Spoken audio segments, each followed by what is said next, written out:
أعوذ بالله من الشيطان الرجيم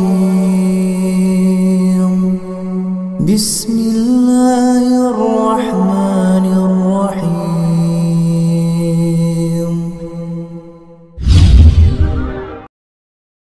Bismillahirrahmanirrahim. Assalamualaikum warahmatullahi wabarakatuh. Innal hamdalillah nahmaduhu wa nasta'inuhu wa nastaghfiruh wa na'udzu billahi min shururi anfusina wa sayyiati a'malina may yahdihillahu fala mudhillalah wa may yudlilhu fala hadiyalah. Asyhadu an la ilaha illallah wahdahu la syarikalah wa asyhadu anna Muhammadan abduhu wa rasuluh alladzi la nabiyya wa la rasula ba'da. Ya ayyuhalladzina amanu taqullaha haqqa tuqatih wa la tamutunna illa wa antum muslimun. Wa qala Rasulullah sallallahu alaihi wasallam wa inna ahsanal hadithi kitabullah wa khairal hadi hadyu Muhammadin sallallahu alaihi wasallam wa syarral umuri muhdatsatuha wa inna kulla muhdatsatin bid'ah wa kulla bid'atin dhalalah wa kulla dhalalatin finnar.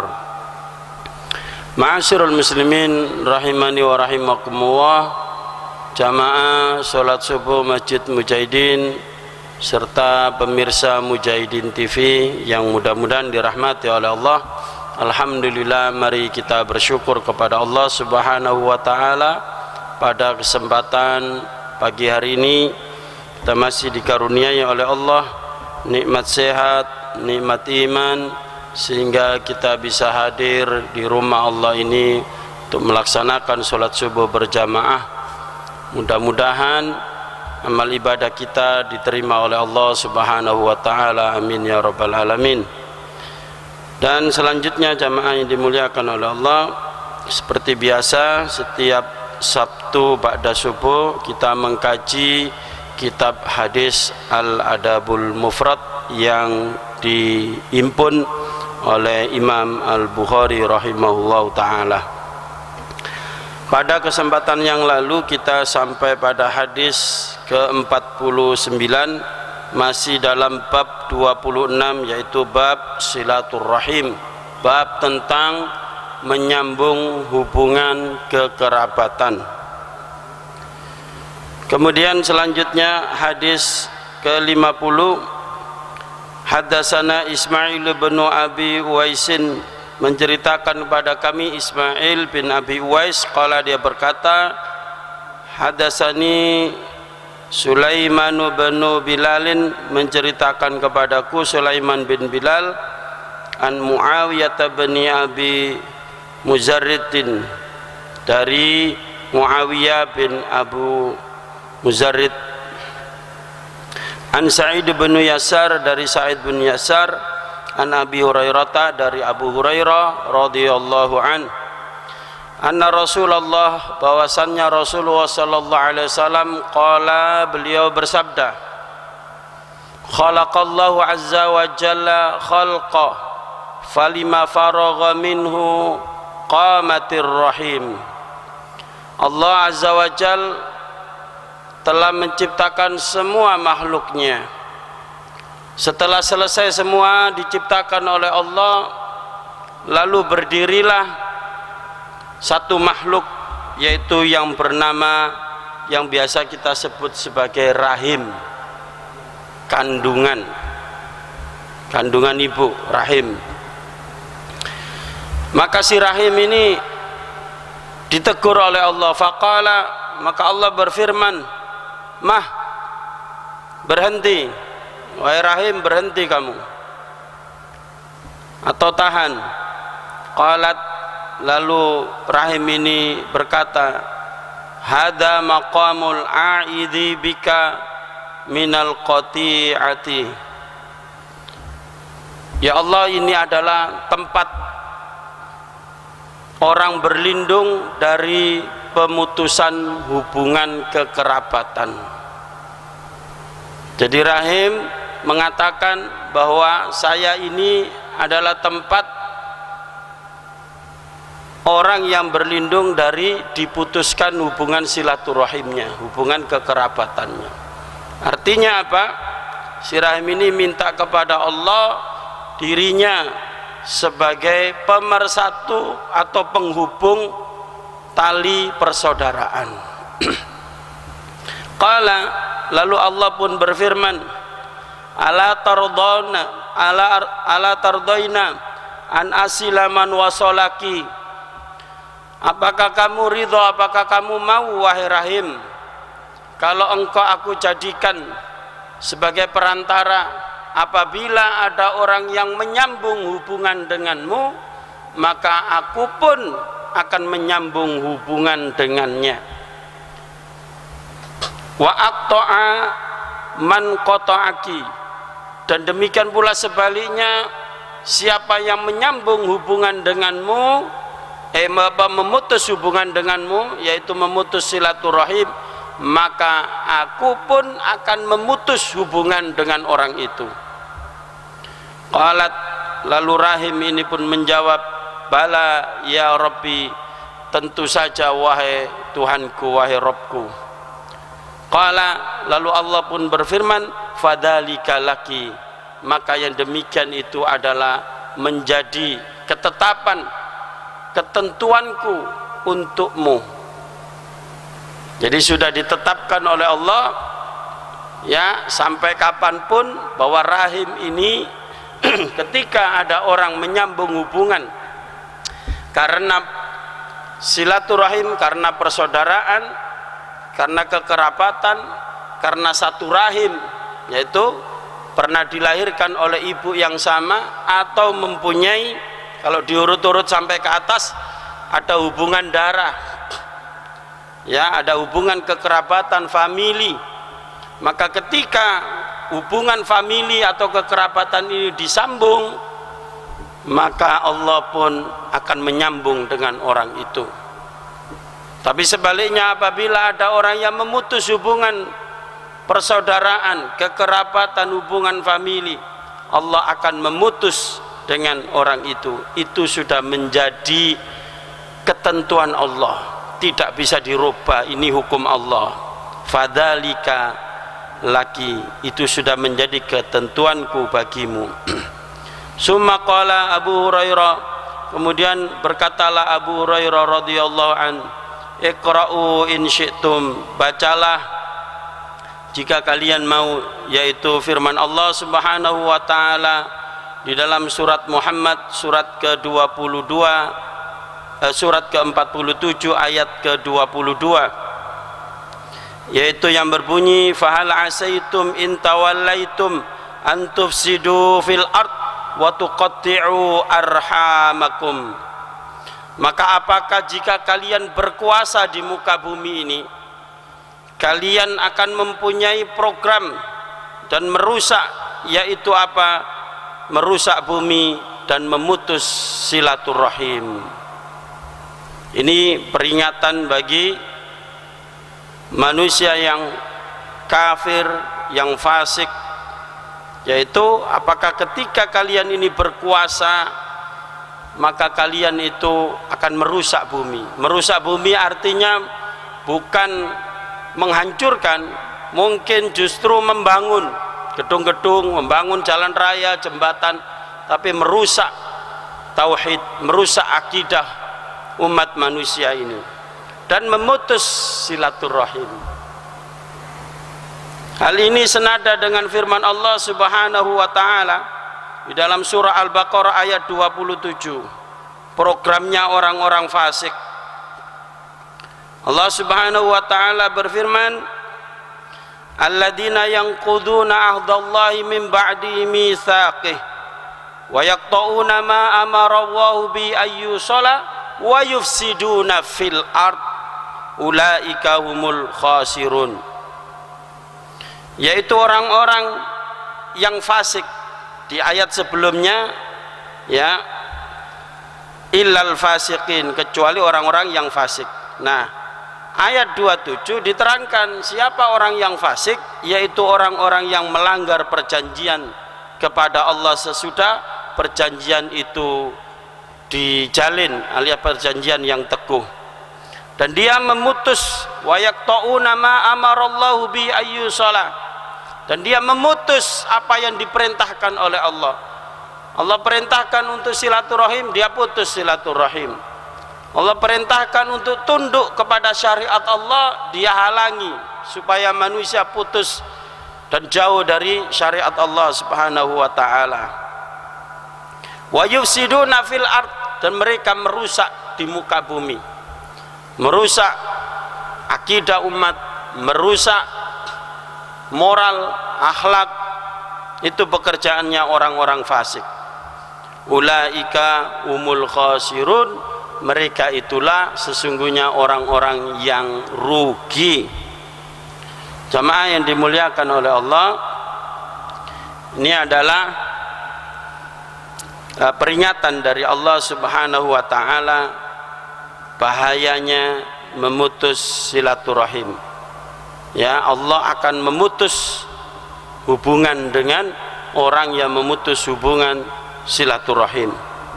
Sebaliknya, kalau kita ini menjalin silaturahim, senang bersilaturahim, mengunjungi kerabat kita, famili kita, lebih-lebih orang terdekat kita, kalau masih ada orang tua kita, kita sambangi.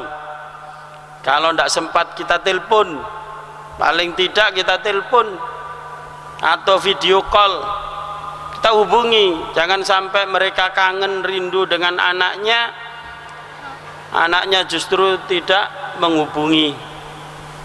Bahkan kadang anaknya itu kalau nggak ditelepon temannya seharian aja sudah ribut, ya bingung, seolah-olah dunia ini sepi. Ya, maka hati-hati hadirin sekalian, kalau kita menyambung hubungan dengan teman-teman baik, tapi jauh lebih baik dengan orang tua. Begitu pula ketika kita mengeluarkan harta, membelanjakan harta, nafkah atau infak di jalan Allah. Kadang orang itu kepada teman traktir, ngebosi, ya, ayo makan-makan keluar. Kepada orang tuanya pelit. Naudzubillah min dzalik. Oleh karena itu, mari kita perbaiki. Ya, silaturahim, sedekah kepada orang terdekat dulu. Ayah ibu kita, ya, keluarga tentu, istri anak kita, kemudian adik-adik kita, kakak-kakak kita, yang perlu kita bantu, kita bantu. Dan jangan sampai putus silaturahim. Ya, paling tidak ada kontak. Nah, sekarang ini zaman sudah maju, apalagi musim pandemi COVID-19 ini. Kadang kita bertamu ke rumah orang yang didayoi itu takut, Pak. Ya, yang ditamu itu takut, tidak mau terima tamu. Dipikir yang tamunya ini penyakitan, dia yang sehat. Ya kan gitu. Kadang orang apa itu ya, pakai masker. Dulu kan pakai masker itu yang sakit saja kan. Sekarang sehat-sehat pun dituduh sebagai OTG. Orang sakit kena COVID tapi orang tanpa gejala. Nah begitu kan, jadi curiga satu sama yang lain sehingga kemana-mana pakai masker. Nggak ada masalah sebenarnya, pakai masker, jaga jarak, ya, itu sebagai ikhtiar kita untuk menghindari COVID-19. Tetapi jangan sampai kita putus silaturahim. Ya, ini hadirin sekalian. Karena apa? Ketika kita putus silaturahim, ancamannya berat. Entah itu karena ada hal yang membuat kita tidak mau menghubungi. Ya, misalnya kita mangkel dengan saudara kita, atau ada masalah. Ya, jangan sampai memutus, apalagi sampai sumpah serapah, mencaci maki, menghina. Katene yo aku nang omamu. Jangan sampai seperti itu. Manusia memang kadang marah, emosi, tetapi jangan sampai ngomong yang buruk, yang itu dinilai oleh Allah sebagai memutus silaturahim. Naudzubillah min dzalik. Justru yang harus kita jalin adalah silaturahim kita galakkan. Kenapa? Wong kita sudah paham semua, sering diceramahkan oleh ustadz-ustadz di sini juga. Manfaat silaturahim di antaranya adalah umur jadi berkah. Umur berkah itu sama-sama 60 tahun misalnya. Yang satu jarang silaturahim, yang satu silaturahim. Ketika orang yang rajin silaturahim sama-sama umur 60, berkah, dia akan ziyadatul khair. Berkah itu bertambah kebaikannya, akan dikenang kebaikannya. Silaturahim itu sendiri dapat pahala, dan bersilaturahim itu kita ada asar, ada bekas-bekasnya ketika kita masih hidup di dunia. Paling tidak diomongin baik. Iya ya bapakmu mbiyen niku wong apik, sering silaturahim loh, begitu kan? Kalau kita punya orang tua yang rajin silaturahim meninggal dunia, atau kita sendiri kelak kalau meninggal dunia, disebut kebaikan kita. Yang kedua, diluaskan rezeki. Diluaskan rezeki kita. Tidak terbatas dari gaji rezeki itu. Ya, rezeki itu bisa berupa sehat, bisa berupa ketentraman batin. Yang kadang kalau kita ini di rumah sendirian, masalah dipikir sendiri, begitu silaturahim ketemu orang, belum ngomong masalah kita, belum curhat, sudah ada jalan keluar. Masya Allah, itu manfaat silaturahim. Dan orang yang sering silaturahim itu jiwanya senantiasa sehat, ya, gembira. Atau paling tidak ketika kita ada masalah dengan seseorang, dengan silaturahim jamaah akan cair masalah itu. Suudon itu akan hilang. Apalagi dengan salaman, dengan rangkulan lama tidak pernah ketemu, Masya Allah. Suudon, berita miring, katanya kamu memfitnah saya begini-begini, klarifikasi. Oh enggak, saya tidak pernah ngomong seperti itu. Loh, kan enak daripada mangkel-mangkelan. Percaya dengan omongan orang yang memfitnah. Hadirin yang dirahmati oleh Allah, sering kali dengan silaturahim berita miring tentang kita, tentang saudara kita itu akan jadi clear. Nah, ini manfaatnya. Tapi kalau kita jarang silaturahim, apalagi sudah antipati dengan siapapun, tidak akan jadi baik hubungan itu. Maka kalau kita punya saudara dari bapak, dari ibu, dari kakek, dari nenek kita, misanan, minduan, kita coba hubungi dan kita ajak anak kita. Kata orang Jawa, cekno gak kepaten obor, ya, supaya ketika kita meninggal, anak-anak kita, cucu kita ini tahu, oh itu family, masih family. Nah, sehingga akan menahan diri. Kalaupun misalnya mau niat tidak baik, loh itu sik bolo saya, sungkan. Nah, begitulah. Selanjutnya hadirin sekalian yang dirahmati oleh Allah, hadis ke-51 ini hadis dhaif, didhaifkan oleh Syekh Albani. Maka kita lanjutkan hadis ke-52, yaitu bab ke-27, bab fadlu silaturahim, bab keutamaan silaturahim. Haddatsana Muhammad bin Ubaidillah, menceritakan kepada kami Muhammad bin Ubaidillah, dia berkata, haddatsana Ibnu Abi Hazim, menceritakan pada kami Ibnu Abi Hazim dari Ala, dari ayahnya, dari Abu Hurairah radhiyallahu an, qala, dia berkata, ata rajulun, ada seorang laki-laki yang datang ilan Nabi, kepada Nabi sallallahu alaihi wasallam, faqala, lalu dia ini curhat kepada Rasulullah, ya Rasulullah, wahai Rasulullah, innali qarabatan asiluhum wa yaqta'un. Saya ini punya kerabat, punya famili, punya saudara. Saya selalu silaturahim. Saya selalu menjalin hubungan dengan dia. Tetapi dia memutus dengan saya. Kalau mau diterangkan lebih detail lagi, saya datang ke rumahnya, tidak ditemui. Saya salam, dia tidak jawab.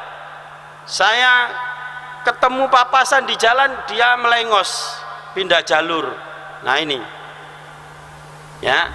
Jadi intinya orang ini selalu kepengen menjalin hubungan silaturahim dengan familinya.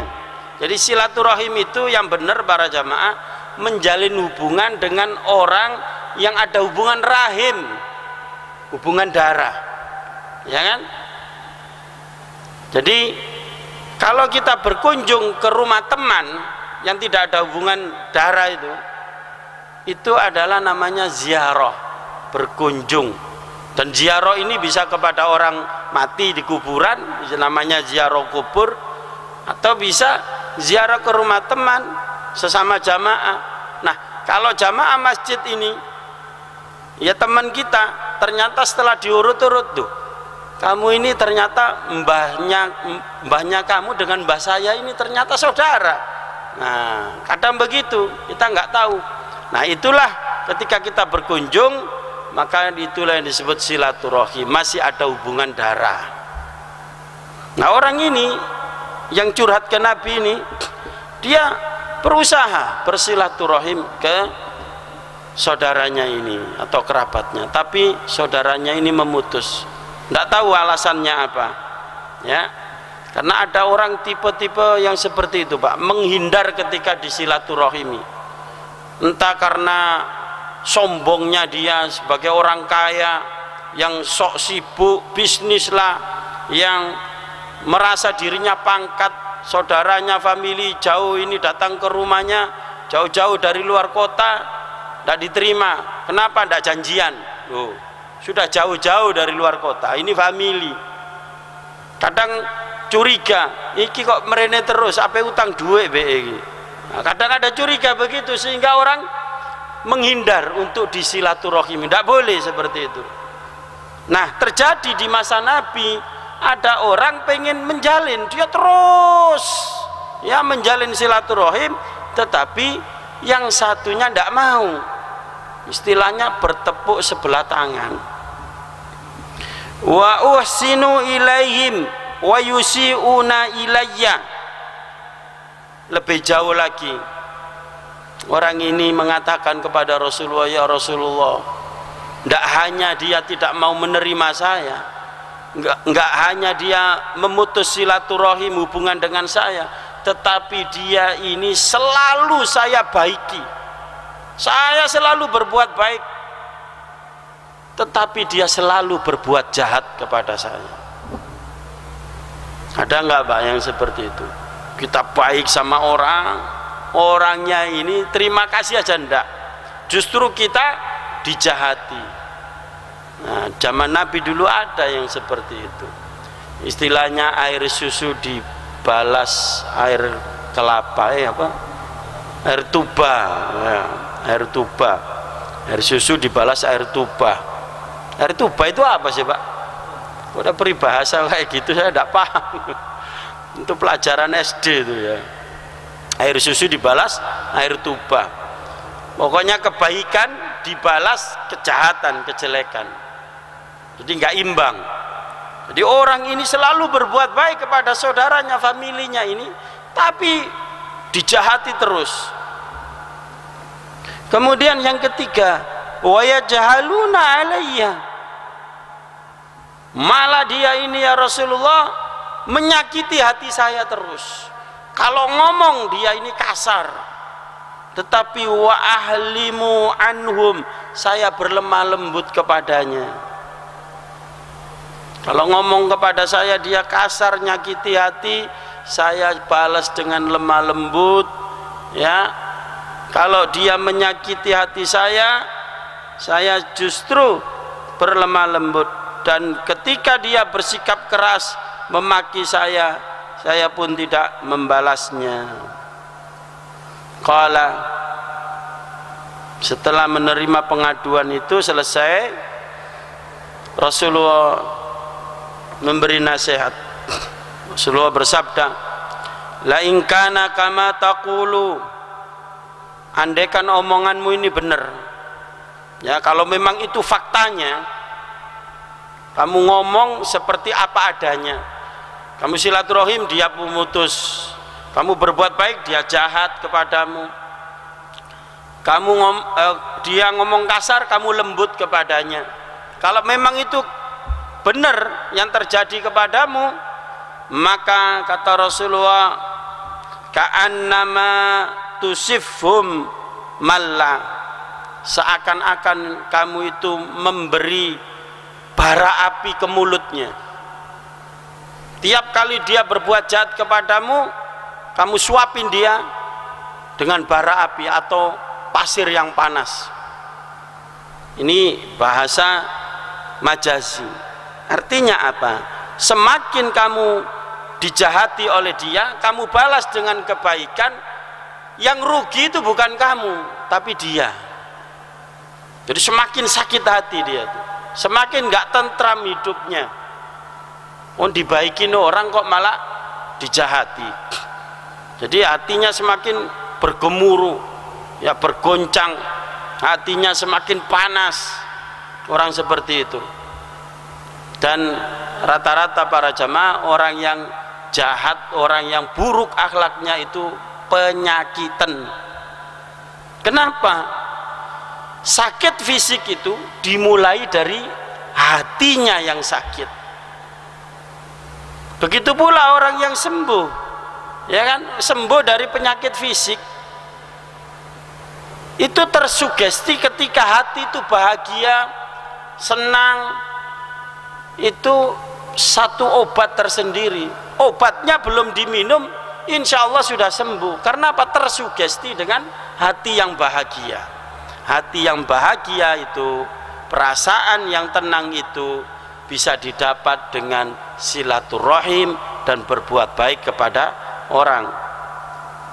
Begitu kata Rasulullah, tusifhum malla, seakan-akan kamu memberi bara api kepadanya.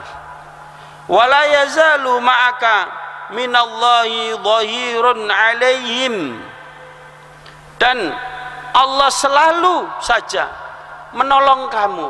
Jangan khawatir, kamu berbuat baik kepada orang yang jahat kepadamu itu, kamu silaturahim kepada orang yang memutus kepadamu itu, kamu berkata lembut kepada orang yang kasar menyakiti hatimu itu, kata Rasulullah, yang rugi dia, kamu selalu ditolong oleh Allah, kamu tidak rugi sama sekali.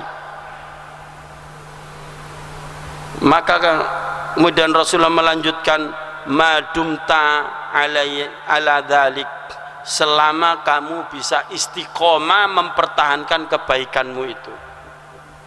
Jadi ketika dicaci atau disakiti hati, tidak membalas. Tapi kalau membalas, sama-sama mencaci, oh skore podo Pak, 1-1 pur sama jahatnya.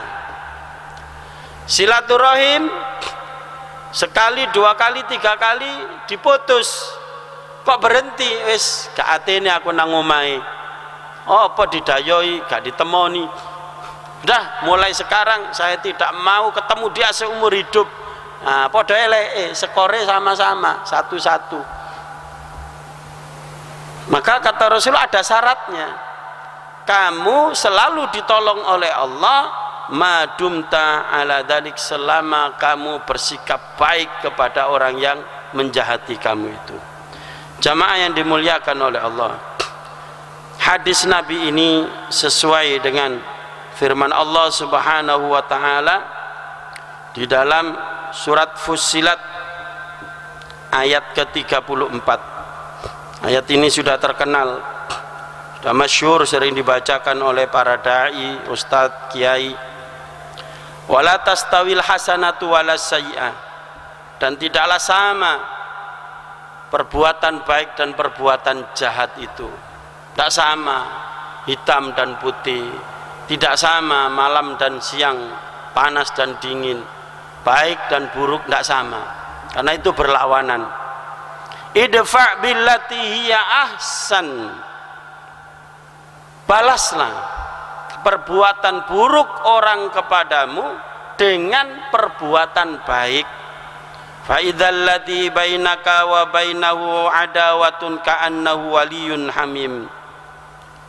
Tidak jarang orang yang dulu memusuhi kamu, selalu berbuat jahat kepadamu, kamu baiki terus, tiba-tiba dia menjadi pembelamu, teman setiamu, ya, menjadi teman yang sangat setia ketika kita baiki terus. Para jamaah yang dirahmati oleh Allah, ingat hukum air menetes. Batu itu bisa pecah bukan karena sekali siram, ya kan? Air itu kan lembut, ya, sifatnya lembut.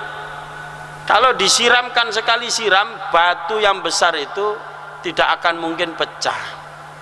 Tapi ketika ditetesi dengan tetesan, walaupun kecil terus istiqomah, lama-lama batu itu pecah. Nah, begitulah perbuatan baik. Kalau ikhlas mengharap ridho Allah, ya walaupun kecil, tapi kalau kita kerjakan istiqomah akan melunturkan, ya, kejahatan orang. Wa ma yulaqaha illal ladzina sabaru, ayat 35, ayat lanjutannya. Sifat yang baik itu hanya diberikan kepada orang-orang yang sabar, sabar melakukan kebaikan. Wa ma yulaqaha illa dzu hadzin azim, dan anugerah sifat yang baik itu tidak diberikan kecuali orang-orang yang mendapat keuntungan yang besar. Orang yang dapat untung besar itu orang sabar, dan sabar ini berat para jamaah. Sabar ini separuh agama.